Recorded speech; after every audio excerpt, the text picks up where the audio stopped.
தெரியல தெரியல இவன் திருத்த மாட்டான்னு தெரியல ஏன் சொல்லி வேஸ்ட் பண்றீங்க நாட்டுல எல்லாரும் சொல்றான் அவன் திருந்தில விட்டுருவோம் அவன் போய் நேரம் வருவான் அவனுடைய அப்படி போவாரு இப்படி போறான்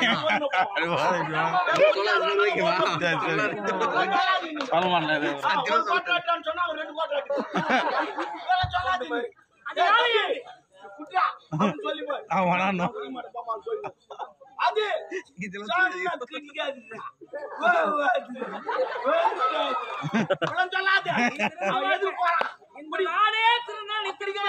அவனுக்கு ஐடியா இருக்குது நீங்க தான் தெரியாது இது பண்ணிக்கிறீங்க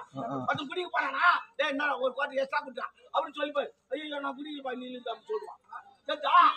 அவன் அடிக்காதான் அப்படின்னு சொல்லி போய் அடிச்சுட்டு வருவான் அது போல இருக்குறீங்க